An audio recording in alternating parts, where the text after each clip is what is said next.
Good morning, everyone. Thank you for joining our Climate Action Week Assembly. I'm so glad to have you all here with me today. As you can see, we are being joined live at a school with our special guests. So everyone say hello to pupils at St. Bernard's Primary School. And you'll also notice that we have a special guest with us today. We have Mairi McAllen, who's the Cabinet Secretary for Net Zero and Just Transition, who has just joined us. And she's going to be watching our assembly today. So everyone say hello. We have quite a few schools joining us today, so I have a lot to show you and I cannot wait to get started.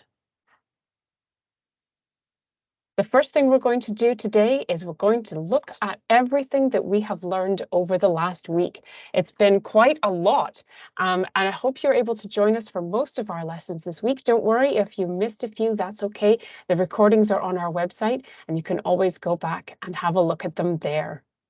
So we're going to have a look first at a summary of what we've learned. So first, we know that Scotland is working hard to become a net zero nation with restored biodiversity by 2045.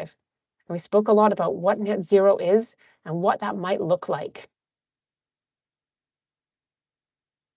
2 seconds. There we go. On Monday, Emma Reynolds, a very inspiring author and illustrator, reminded us all that we're an essential part in making net zero possible and that our voices can be very powerful. She shared with us how she became inspired by the many young people around the world taking action on what matters to them. And she shared with us some examples like Autumn Peltier in Canada, who is fighting against environmental racism, and Daphne Frias, highlighting the climate injustice that people with disability and minorities suffer from. She also reminded us that wherever our skills and our passions are, we can all contribute towards making the world a better place.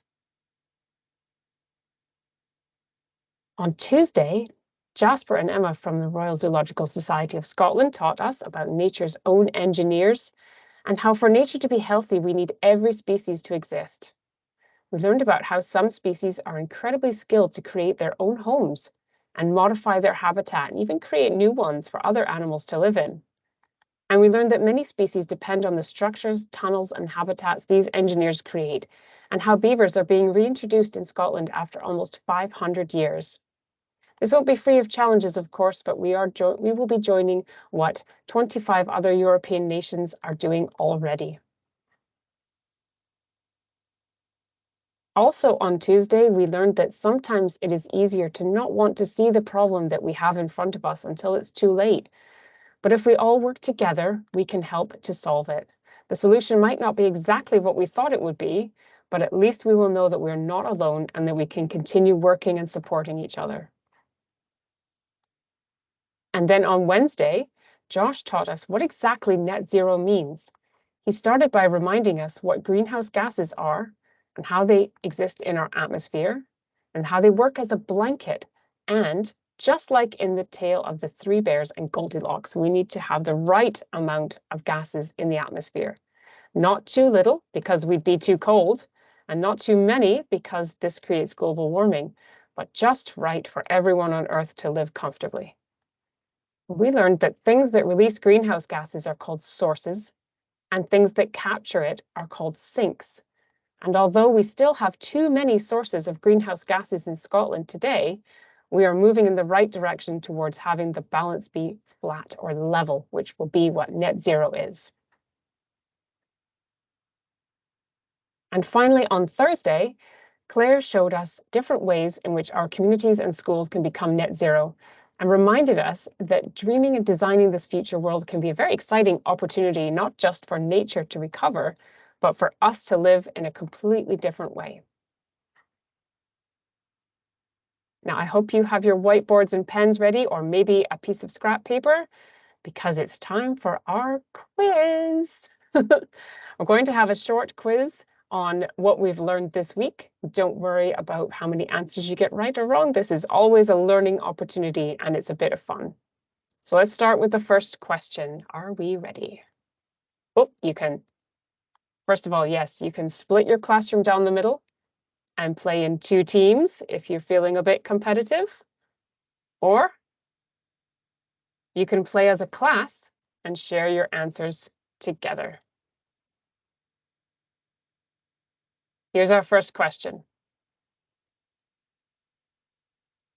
The first question is, can you remember from Emma's lesson how long it would take for everyone on Earth to be reached if we shared our message with 3 people who then shared it with 3 more, and so on? Do you think we would reach everyone on Earth in 3 weeks, 3 months, or 3 years? Take a note of what you think. Don't put your answers in the chat, okay? Because we don't we want to keep them to ourselves just now. After the quiz, you're going to let me know what your score is, how you did, okay? So you're going to write down your answer on a piece of scrap paper or on a whiteboard, or maybe your teacher can keep track of them for you if you're voting as a class.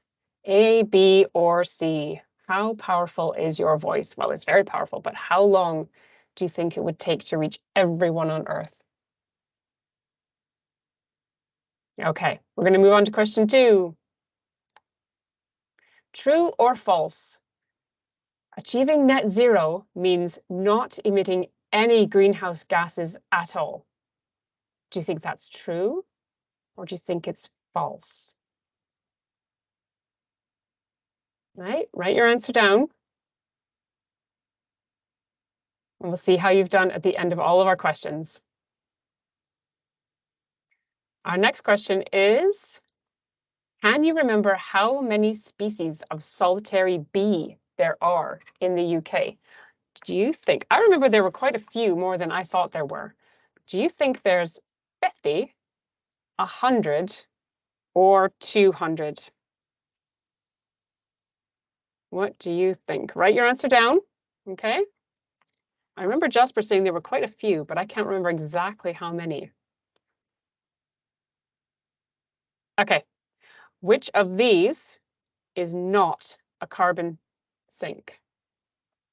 Do you think it's woodland, peatland, a volcano, or the ocean?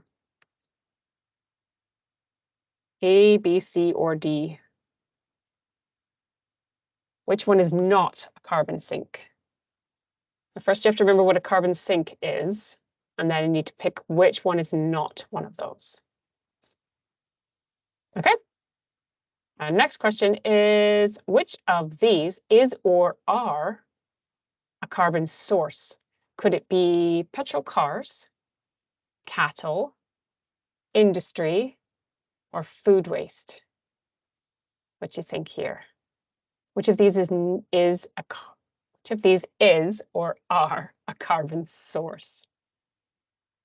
So more than one answer could be possible. Write down your answers and let me know at the end.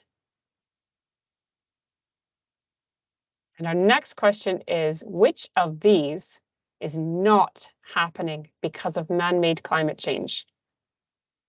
It might be happening, but it's not because of man-made climate change. Could it be flooding, earthquakes, or drought? Remember, we were talking about all the different things that man-made climate change can make happen more often. Which one of these do you think is not one of those?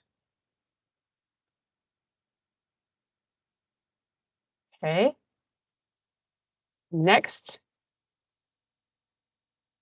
we have, what percentage of Scotland's energy comes from renewable sources like wind and solar? Do you think it's 65%, 85%, or 95%? I mean, all of those numbers are quite big, right? So that's good. Which one do you think it could be? How much energy does Scotland make from carbon neutral sources like wind and solar? That's a tricky one. Right. So I'm going to look at all of our answers just now, and you can let me know in the chat how you did. I'm excited to see how you did.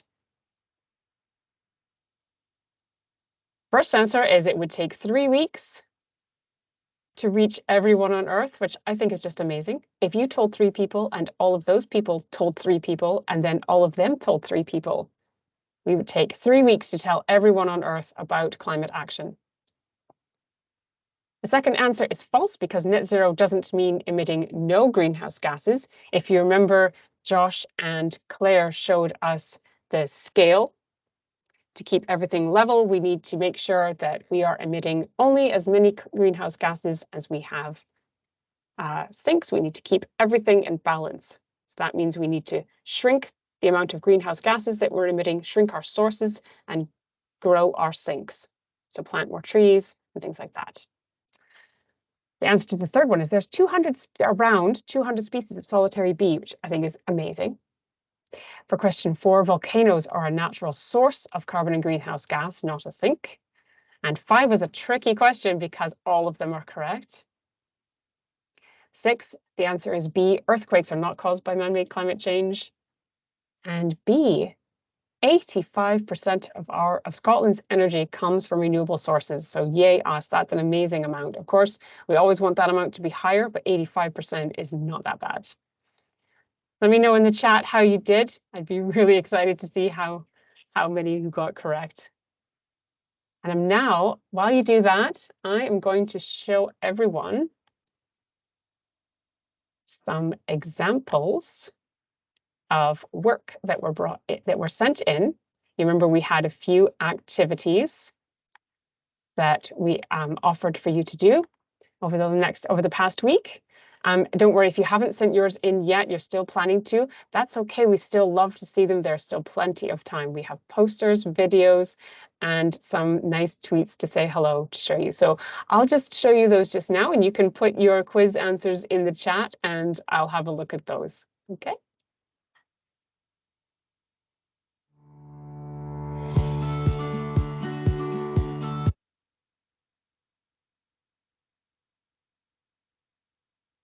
Oh, try again.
outside.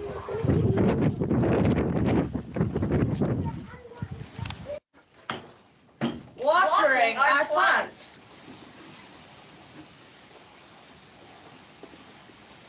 Water. Feeding the birds.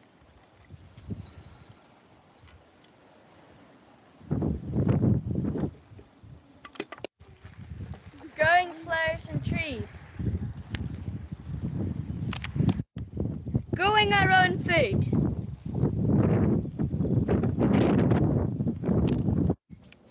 Picking up litter.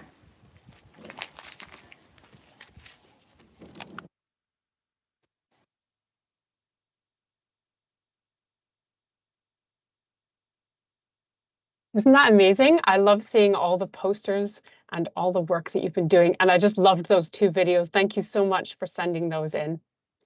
And now it gives me great pleasure to introduce Mairi McAllen, who is the Cabinet Secretary for Net Zero and Just Transition. She's going to say a few words to us and say hello. Just wait till that's muted. No. There we go. Unfortunately, we're not going to hear what Kat's going to say, because otherwise we'll have that. I want to keep the microphone. Hi everybody in the room, and hello everybody who's joining. Thank you so much, Sam. It's lovely to be here with you in St. Bernard's in Glasgow, and hello to everybody online. I'm so pleased to be here with you today on Climate Week and to see all the wonderful work that you have been doing, from your litter picking to composting and to growing your own food. You're all making a wonderful job in learning about climate change and helping to make a difference. And it's so important that you're doing that, because, as you've seen, climate change is a big problem that is affecting everybody around the world just now, us in Scotland and in countries throughout the world. And actually, it's hurting other countries throughout the world right now more than it does. So as we do our bit, we're helping them as well. But it's so important that as children and young people, that you are taught about this as well, because as we know, when you grow up, as you've been imagining what 2045 will be like, you'll still be young people. You'll just be at the beginning of your careers and you'll be settling into the life that you're going to be leading. So you have the most to gain from all the actions that we will take now to tackle climate change. And I hope that something that you have learned is how important young people have been in bringing the issue of climate change right to the front of what politicians and businesses and schools and everybody is talking about. And I hope that as you see that, and people like Greta Thunberg and all the climate strikers and all these young people who've said, listen to us, I hope that you have seen how important your voice is and how much you deserve to be heard, because you absolutely do. This is your future. And you, along with all those other young people in the world who are doing such a great job of making everybody listen, it's your future that we're looking after. So I want you to remember that, and I want you to remember that you have a voice. It is important, and that you do absolutely always deserve to be heard. And I should say that although I'm a lot older than you, I am quite young to be a cabinet secretary in the Scottish Government, and I would probably, of all my colleagues, remember most of all what it's like to be sitting where you are now. So I want you to know that I take my responsibility to you in Scotland very seriously. And you've obviously been doing some very quite difficult lessons about some quite tricky topics, including net zero and the natural world. If you ever feel like you have ideas of what needs to be done, what's not working, I want you to know that you can always come to me and talk to me about it, and I will listen and I will take your views into the Scottish Government. So that's the one thing that I really want you to take away from Climate Week. You're powerful and you make a difference. But the other thing that I want you to remember is that this doesn't all fall on your shoulders. It can feel like a big problem and a big task that needs to be tackled. And even though we all have a job to do, and we can all individually make a difference, this is not on you, okay? Politicians, businesses, organisations, these are the people, the big people, who can make the big decisions that can make a big difference. And as you've been learning about it, I know it can feel a little bit worrying, so I just want to reassure you that the Scottish Government, we're doing everything that we can to tackle climate change as quickly as we can and to protect the natural world as quickly as we can. And we're doing that through a number of ways. You mentioned the way we've decarbonised our electricity sources in Scotland, but also we're investing in planting trees, in restoring our peatlands, in supporting wildlife. We saw the beavers that we've reintroduced in Scotland. All of these little things, they add up to a much bigger sum. So those two messages for me: you're important, you're powerful, you have a really strong voice, and it's your future, and you deserve to be heard. So keep working and keep insisting that people listen to you. And the other thing is to be reassured that the world is changing, that governments are listening, Scottish governments, governments throughout the world, and businesses are changing. And I hope that collectively, if we all work together, by the time we get to 2045, so much of what you envisaged in your posters and that better world that we will be living in will have come to fruition. And I'll certainly do everything I can to achieve that until all of you grow up.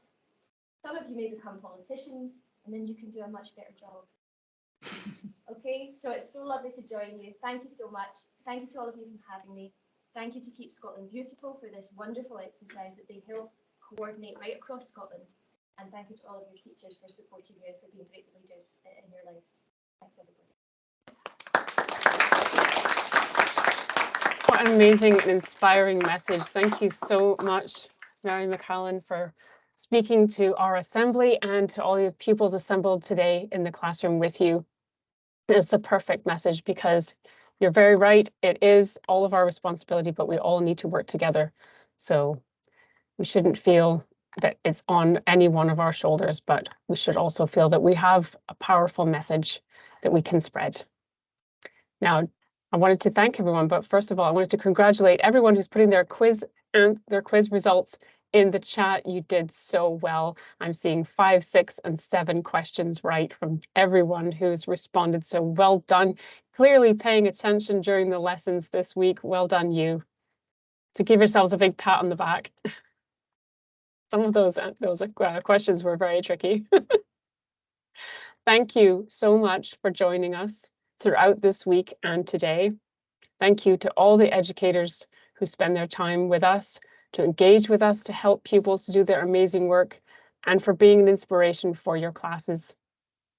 Thank you especially to our host school this morning, St. Bernard's Primary School, for having us and for hosting the Cabinet Secretary.